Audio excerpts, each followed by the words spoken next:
सभी ने राम राम। आज आप बात करा हाँ नवरात्रि के तीसरे दिन की। तो नवरात्रि के तीसरे दिन है वो माँ चंद्र घंटा की पूजा पाठ है करी जाए। तो अब बात कर लिया कि भाई माता चंद्र घंटा की आप पूजा पाठ करा तो के भी की पूजा विधि है और के है भी की कथा।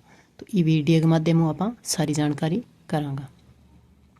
तो माँ चंद्र घंटा है वह बहुत ही कल्याणकारी और शांतिदायक बताई गई है।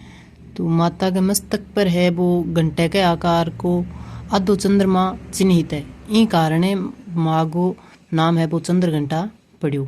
और माँ है वो चंद्र घंटा की पूजा करने ने केवल रोगाओं मुक्ति मिले बल्कि माँ प्रसन्न हो गए भक्तों का सारा कष्ट है बा दूर कर देवे, इसी मान्यता बताई गई है।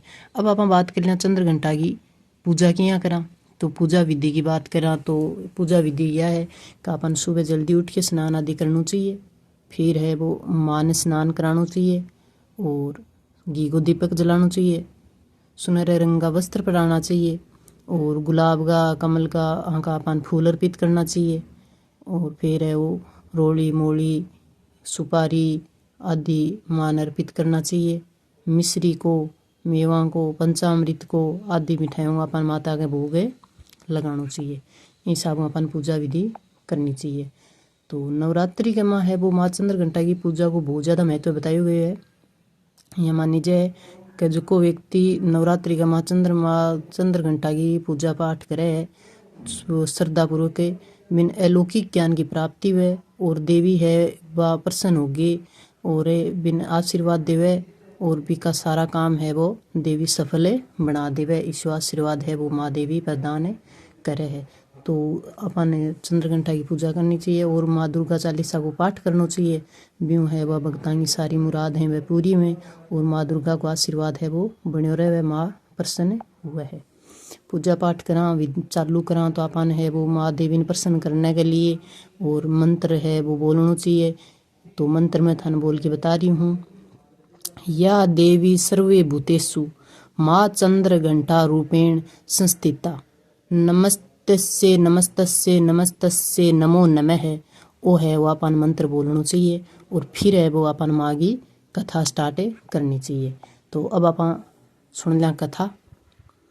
तो पुराने टाइम की बात है कि जब दैत्य यानी राक्षसों अंत तक बढ़ने लाग रही हो तो जब माँ दुर्गा है वो चंद्र घंटा को अवतार लियो हो तो उस टाइम है वो असुरांग और स्वामी हो महिषासुर।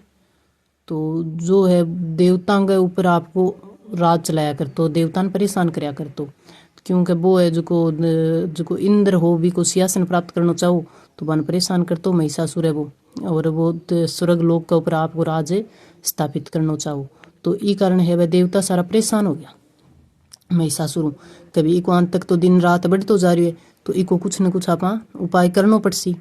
तो सारा देवता है वह भेड़ा हो गए और ब्रह्मा विष्णु और महेश के कने गया और आपकी जागी सारी दुविधा है बाने बताई।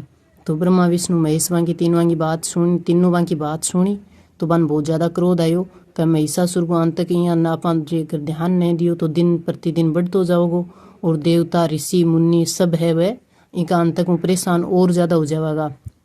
तो आई को आपने तो उपाय करना पड़सी। तो वह इसी बात सुन के बहुत ज़्यादा क्रोधित होया तो बां के मुख है वह एक ऊर्जा उत्पन्न हुई भी ऊर्जा एक देवी है वह अवतरित हुई यकीन है वह भगवान शंकर है वो तो अपनो त्रिशूल दियो, भगवान विष्णु है वो चक्कर प्रदान करियो और यहीं जगह अन्य देवी देवता वह भी आपका अस्त्र शस्त्र है वह देवी ने सौंप दिया।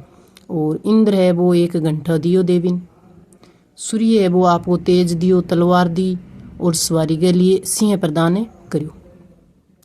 हिसाब की सब है वह देवी देवता आपका अस्त्र शस्त्र आपका जकना हा वह देवी ने सौंप दिया और माँ चंद्र घंटा है वह सारा अस्त्र शस्त्र लेकर महिषासुर के कने युद्ध करने के लिए पहुंच गई। अब माँ को यहाँ को भयंकर विकराल रूप देख कर महिषासुर है वो डर गयो कि भाई अब आपनो काल आ गयो अब अपन जानो पड़सी। तो महिषासुर डर गयो लेकिन महिषासुर यहाँ सोचो कि पीठ दिखाएं तो कोई इलाज को नहीं अपन है वो युद्ध तो करा। तो महिषासुर माँ के सामने युद्ध करने लगे तो देवताओं और असुरां के बीच में भयंकर युद्ध चलियो। माँ चंद्र घंटा है वह महिषासुर को संहार करियो और इन प्रकार है वह देवता ने विजय दिलाई और सारा देवता है वह प्रसन्न हुआ और स्वर्ग लोक में वापिस राजपाट करने लग गया। हे देवी, जिस प्रकार आपने देवताओं को राजपाट दिलाया, उनका असुरों से छुटकारा दिलाया, उसी प्रकार हम पर अपनी दया दृष्टि सब भक्तों पर बनाए रखना। जय हो माँ चंद्रघंटा की जय हो।